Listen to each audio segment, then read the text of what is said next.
በጣም ገረመኝ። መሬቱንም ስወስድ የእናቴን ስም ጠርቼ ተስዬ ነበረ። ከ22 መምህራን 14ቱ የመጀመሪያውን ዙር ይወስዳሉ፣ 6ቱ ቀጣይ ነው የሚወስዱት ሲባል ማለት ነው። 8ቱ ቀጣይ ነው የሚወስዱ ሲባል ማለት ነው። ተስዬ ነበር ስውሯ ማርያም እናቴ የመጀመሪያ ዙር እንዲደርሰኝ አድርጊልኝ ብዬ። ከዛ ስለነሳ ዕጣውን 2 ቁጥር አነሳው ማለት ነው። ይኸውና መሬቱ ዛሬ ቤቴን ለማስጀመር በቃኝ።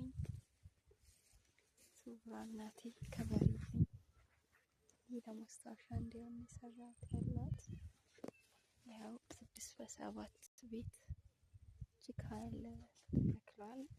ኦልሬዲ ከነገ ወዲያ መሰለኝ ያለኝ ሲሆን ብልጥ ስላልተገኘ ነው የሚጀመረው እና በጣም ደስ ብሎኛል። በጣም ነው ደስ ያለኝ ማስታወሻ እንዲሆን።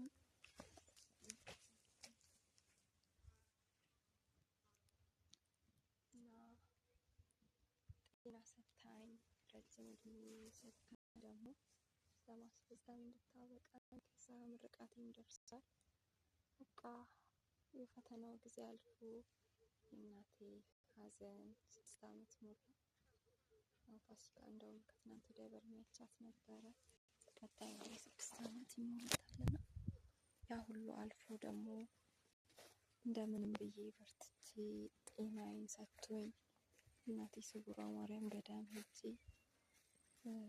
ተአምር ተደርጎልኝ ከብዙ ዓመት የጭንቀት ህመም ተገላግዬ ከ14 ዓመት በኋላ ተፈሪ ወደ ስኬቴ ጉዞ ወደ ማድረጉ በመብቃቴ በጣም እድለኛም ደስተኛም ነኝ። ተአምር ነው የተደረገልኝ። አሁን ደግሞ ቤቴን አስጀምሬያለሁ። በአባቴ ድጋፍ ምርኩዜ መጽናኛዬ አባቴ ኑርልኝ፣ ረጅም እድሜና ጤና ይስጥ እና በጣም ደስ ያለኝ የእውነት በጣም ነው ደስ ያለኝ።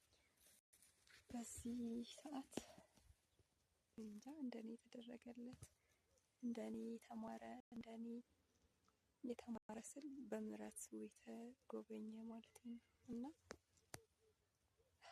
ተመስገን፣ የእውነት በጣም ተመስገን። ብዙ ያለ እንቅልፍ ያለፉ ዓመታት ነበሩ በእናቴ ሐዘን በህመሜ ምክንያት ማለት ነው። አሁን ተፈውሼ ለዚህ በመብቃቴ በስራዬም በትምህርቴም ውጤታማ በመሆኔ ከ1ም 2 ዲግሪ በመስራት በጣም እድለኛም ደስተኛም ነኝ።